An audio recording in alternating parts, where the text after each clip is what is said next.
Mm. Howdy, folks. Widgett Walls from needcoffee.com here. Welcoming you back to the couch. A couch that probably when I get done filming this, I'm just going to lean off to one side and fall asleep because I have been here for a while. And I'm about to tell you why. Because today we're here to talk about Zack Snyder's Justice League, or the Snyder Cut. Now, synopsis. And basically, the film is where the DCEU has left us by the point of Justice League. And since I'm basically seeing this film essentially for the second time, I'm going to assume spoilers are okay for the first version of Justice League, although I'm going to try not to spoil anything for this version of Justice League, what there is to not spoil. Synopsis is this. So, Superman is dead. See, I told you we'd start with the spoilers for the previous films. Superman is dead. I don't feel so good myself. Batman feels bad about the whole thing. And he is convinced that an evil/darkness is coming from beyond our universe to try to conquer Earth. And as a result, he and Wonder Woman are teaming up to try to put together a team to try and stop said evil/darkness. And that's basically it. I mean, yeah, you could get into the details of the evil/darkness and the MacGuffins involved and whatever, but I mean, that's basically your synopsis. So let me level set here, first of all. Because I was Googling earlier in the week, because I couldn't remember when this thing was streaming. And I saw a headline come up, and I forget where the headline came from, but essentially the headline was, turns out the DCEU, which is the DC Expanded Universe, I think DC Cinematic Universe sounds better, but whatever. That's officially, it's the DCEU. Turns out the DCEU's enemy is not Marvel, but Warner Brothers. A couple things. First, the part of that that's silly is the idea that Marvel and DC have to be enemies at all. I know there are some, fanboys, the majority of them toxic, who are, on Team Marvel or Team DC, and the other team sucks. I mean, whatever. But I don't see why we can't have both. And most of the people that I know, myself included, though I barely know myself, we would like to see two side-by-side healthy cinematic universes for both Marvel and DC. Because that's, more good stuff is good stuff by definition. And if anything, if you think about it, it doesn't even really make any sense because Marvel is DC's best friend because if anything, Marvel went first and gave proof of concept. Let's not forget, okay, because it's easy to forget. Prior to when the film came out and became a success, that Marvel are the people who, were like, let's see how far we can push this envelope, and let's do a movie with a talking tree and a raccoon that is heavily armed, right? And there are people. Even people who were familiar with the characters was like, oh, wow, okay. Bold, but we'll go with you. And it became a hit.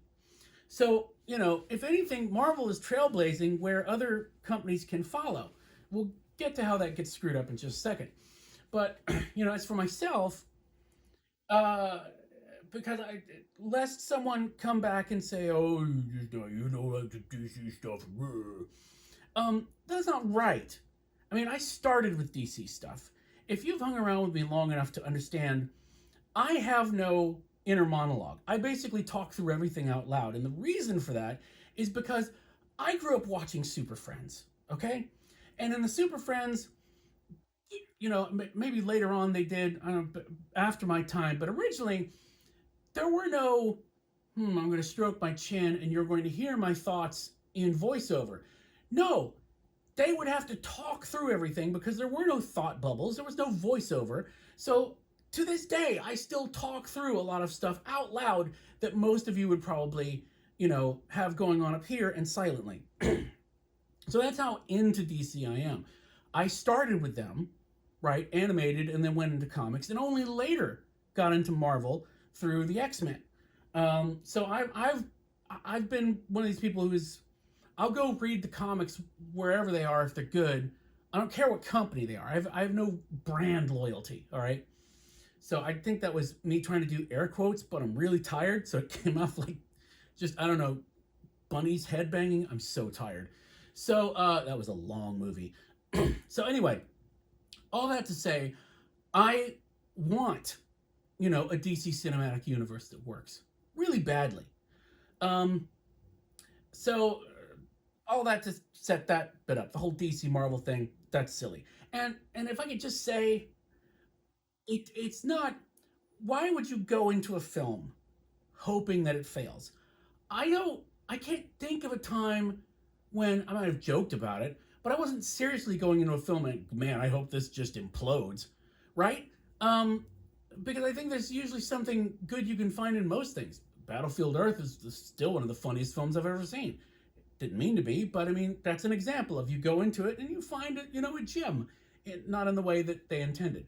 Um, but I mean, we got to address the fact that Zack Snyder stepped away from this originally because he had a horrible tragedy happen in his family. Okay, and the idea that he got to come back, release the film he wanted to, and then some. Whether you agree it's a good movie or not, okay, let's just leave that off to the side for a second.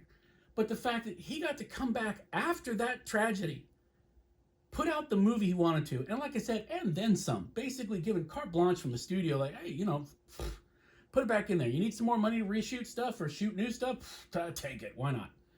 I mean, how often does anybody get that chance, right? And then to dedicate it to the family member that he lost. I mean, that's serious stuff, folks. So, no, I want him to succeed. I want the movie to succeed, if not just for him, even if you don't like the director. I mean, have you ever sat and watched the massive amount of closing credits there are on one of these films? There are legions of people who work on these things. Why would you want all of their work to go into a failed film? Sometimes it happens, but there's no need to wish that on someone. I mean, come on. So anyway, all that being said, the second part of that headline I want to address real quick, and that's the true part, which is Warner Brothers has been the number one thing standing in the way of the DC Cinematic Universe being successful. And that's because Warner Brothers, more than most studios, and I've talked about this before multiple places, studio executives are great at taking the wrong lessons away from things, right? From if something is successful or unsuccessful, 10 times out of 9, a studio executive is going to take the wrong lesson from it, right? For example, after Man of Steel underperformed, and all of Warner Brothers DC stuff underperforms in their opinion, they don't understand why, they can't just go in the back and print money based on this stuff.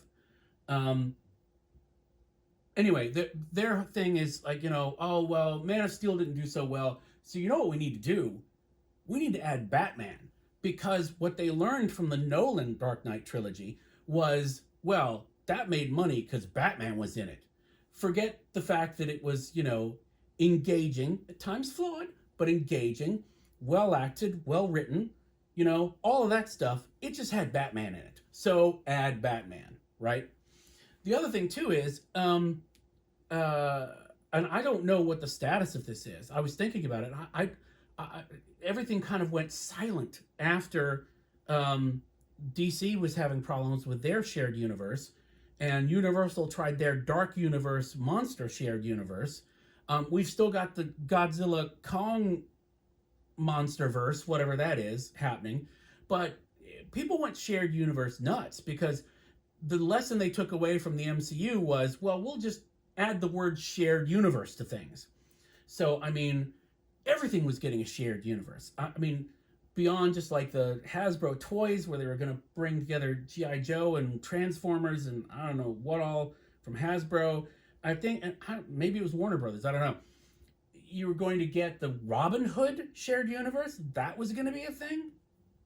Again, a lot of stuff goes in development, never comes out again. But that was the thing for oh well, a shared universe. That's what people want.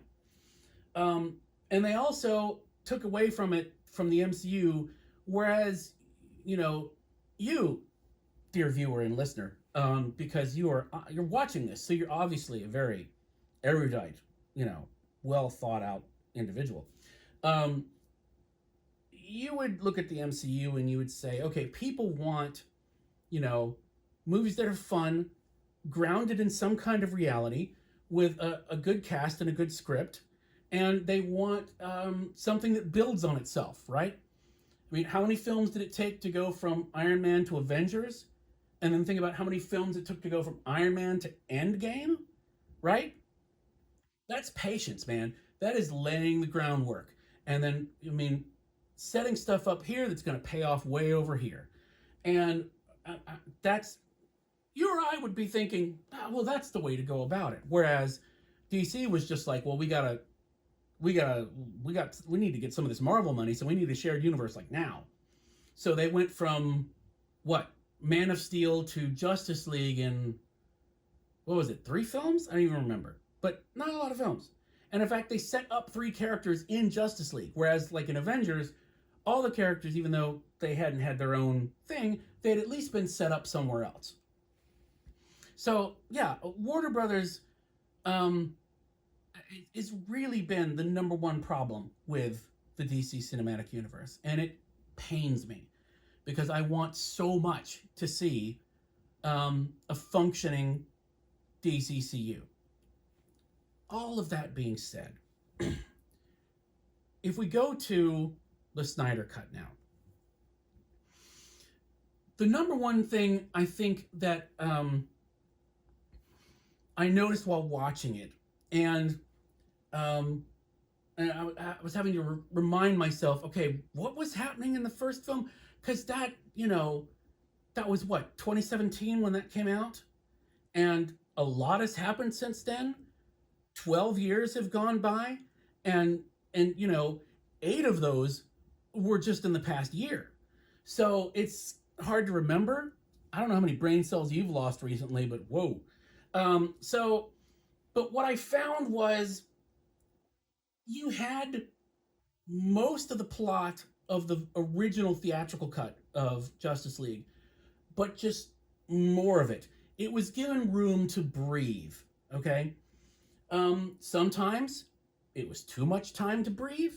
Maybe it was hyperventilating a little bit, but for the most part, it had space to move around in. And 4 hours is a lot of space, okay? So just to put it in context, what is it? Falcon and Winter Soldier, which is probably is about to start streaming in 15 minutes. I'm gonna sleep through that. Watch it later. But that whole series is 6 hours. So this is 2/3 of an entire series, and it could be taken as a mini series. It's done in parts with weird names, but it was basically the same plot setup, but better fleshed out to where it was hard for me.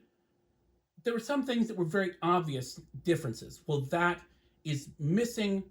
That was in the theatrical cut. They took it out, or either they shot it new or put it back in to the Snyder cut.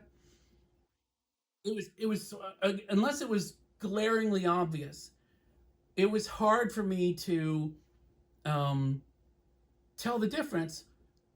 But the overall feel was a lot of the same stuff was there. It had more room. It was better thought out. It was better set up, and there was a lot of less I don't know, for the big things, less hand waving. Like, oh well, that is going to happen. It actually in its weird comic book way made sense at a larger scale. Okay, So that greatly improved. The other things that improved, and this is the best part of this, and why I think if you're a fan of the first film, you should definitely watch this, is that uh,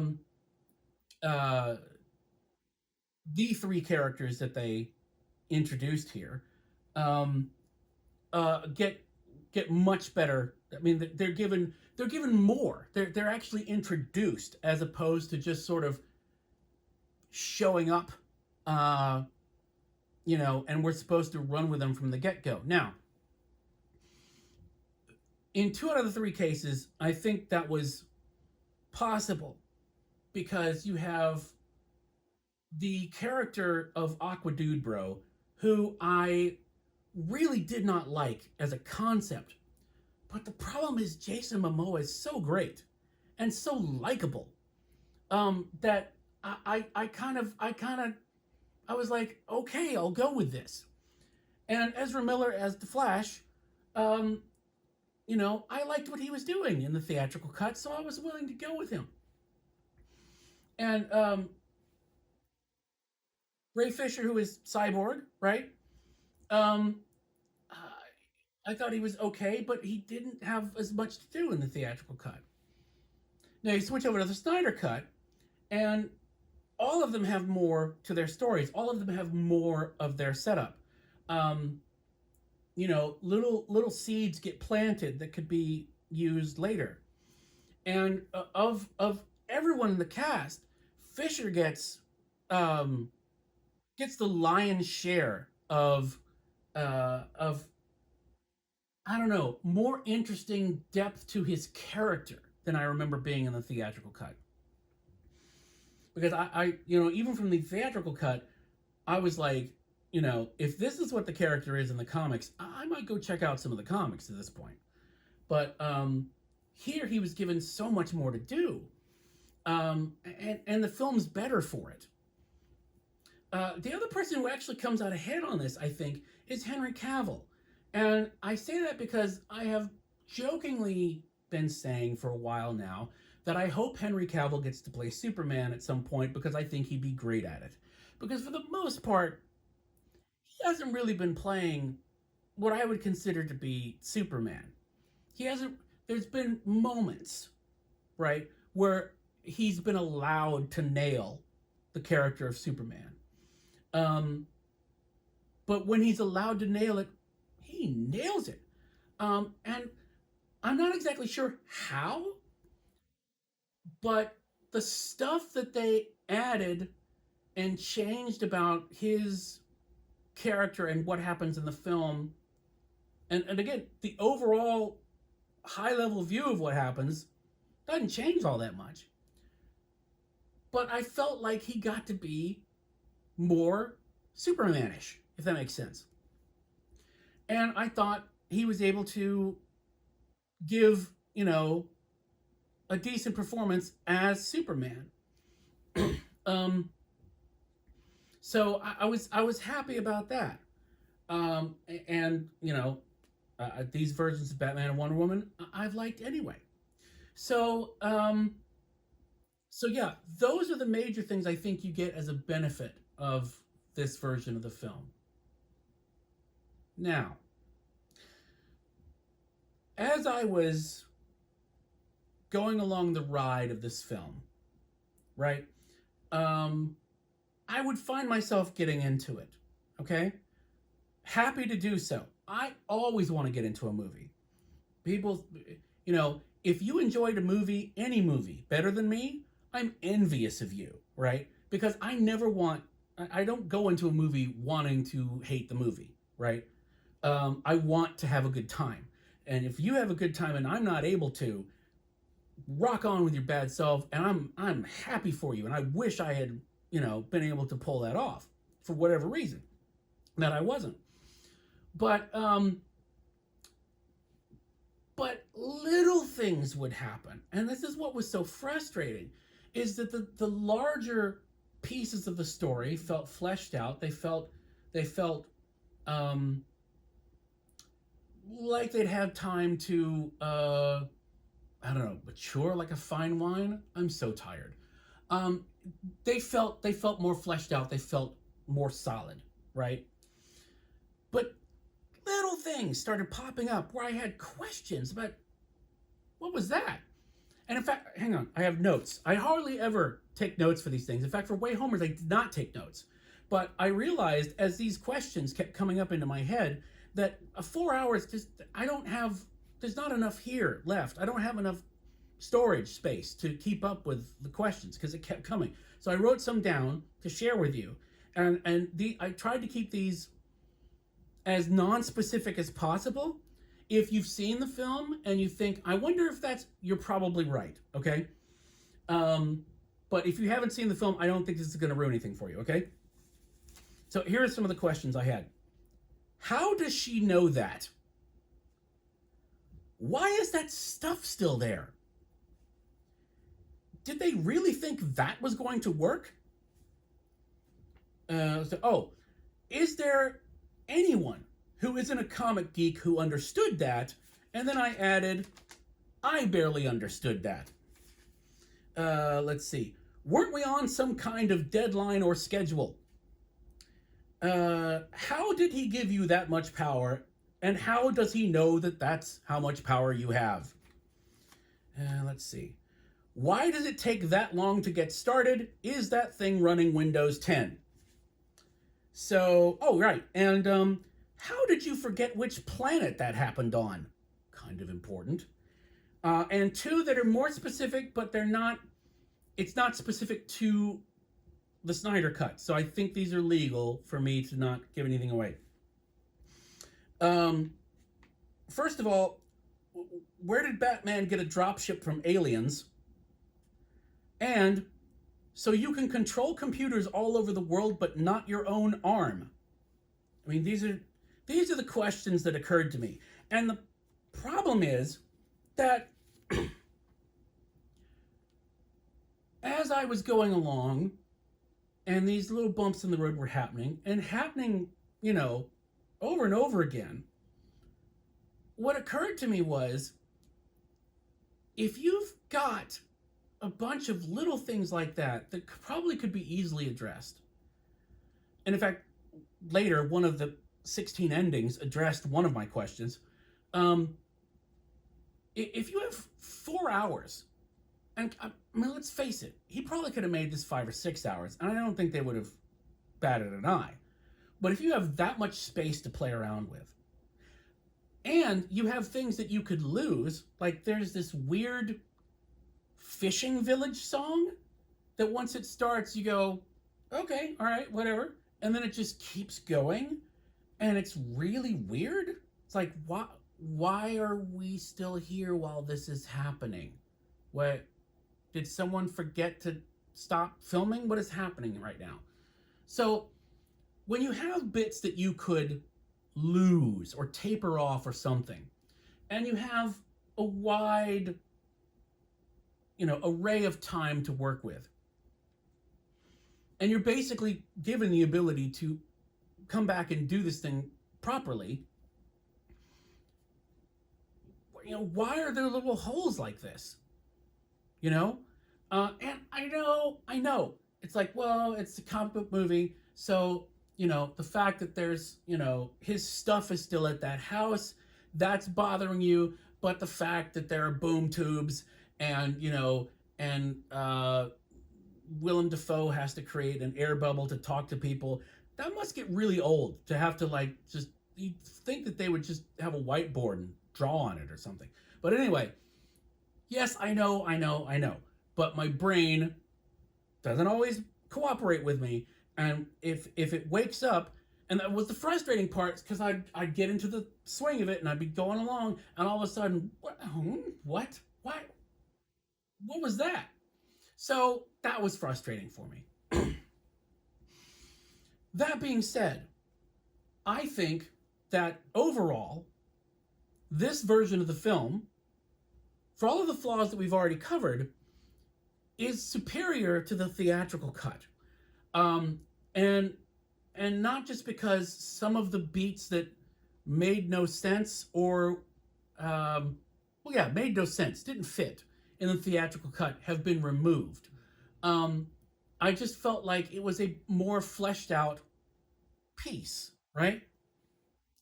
Then we get to the final problem, and that's the fact that the film ends, and then it takes a page from the book of Return of the King and proceeds to end. I lost track of how many times this thing ends.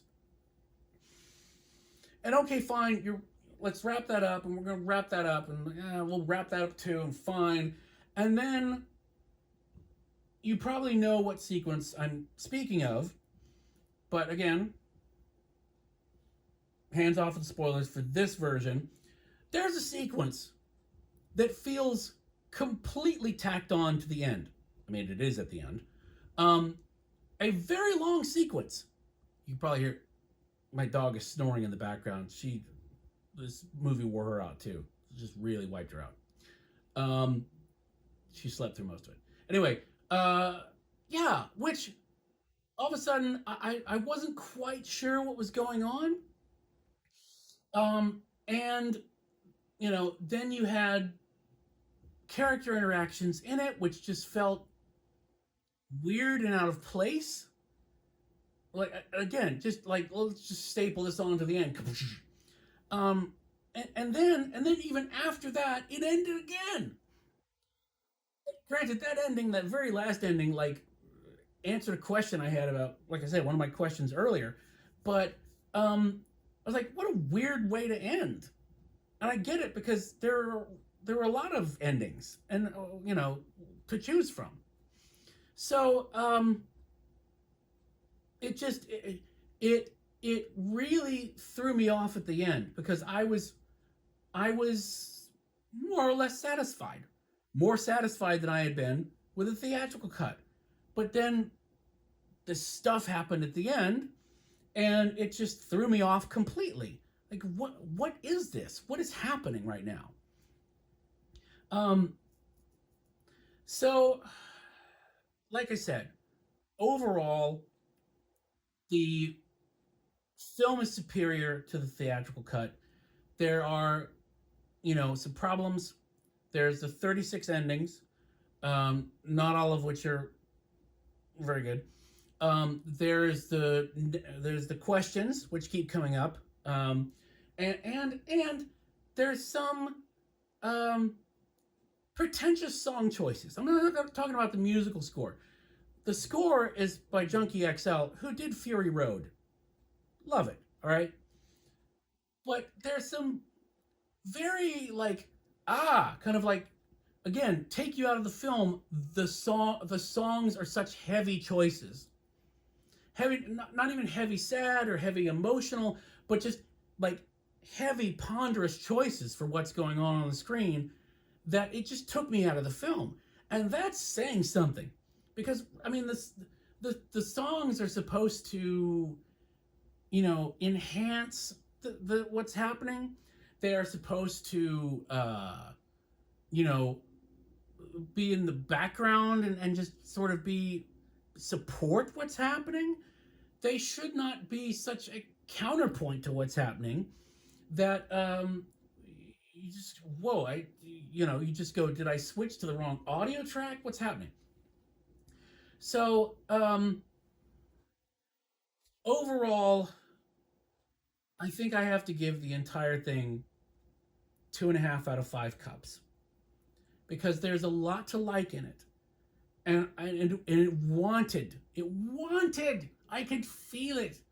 There's a bit in the film talking about, oh, it wanted to fly. Well, this wanted to be good. I could feel it.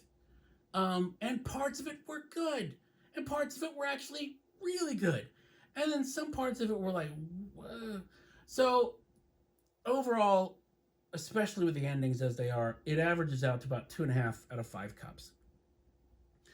Should you see it? If you are a fan, first of all, if you're a diehard fan, you probably already watched it and you're probably feeling as tired as I am. But if you are a fan of the DC movies, if you're a fan of Justice League as it stands already, yes, you should see it. It is overall an improvement over the film that was carried in theaters. Um, if you are not, if you are a casual fan of such things, um, it wouldn't hurt you to watch it, but you probably shouldn't be in any hurry to watch it. And I don't think uh, the time investment required is what's making me say that. I just think that you know you you the people who will get the most out of this were the ones who were already invested to a certain point anyway. I think, um, and you know, regardless of anything else, and I mean this serially, as opposed to parallelly. Wow, God, I'm so tired. I can't wait to go to sleep. Um, I mean this sincerely. That I mean, regardless of anything else, Zack Snyder got to come back and put out the film that he wanted to put out, and you know whether I like it or not, whether anybody likes it or not, he got to put it out, you know, and and more power to him, you know. So anyway, so there you go. There it is. That last Justice League, the Snyder cut. I still want the Herzog cut. Anyway, thanks so much for watching. If you have enjoyed this, please come and check out our stuff on needcoffee.com, where we have more craziness that's happening after we get a good night's sleep. And if you are interested in purchasing things from Amazon, which these days I think most of us are because of plague, go to needcoffee.com/Amazon, or if you're already on the site, you can click on the Amazon link, and anything that you purchase in that session, we will get some kickbacks for, which we appreciate. It doesn't matter if it's a a big screen television or a 99-cent MP3. Every little bit helps, and I would explain to you how it helps, but I don't do math. So again, thanks for watching, and who knows what will come next, but we will take it together as best we can. And until next time, please stay safe, wear a mask, get jabbed with a vaccine as soon as possible, and yeah, that's it. I'm gonna go nap now. I'm gonna do more than nap. I'll see you guys in like 15 hours. Bye.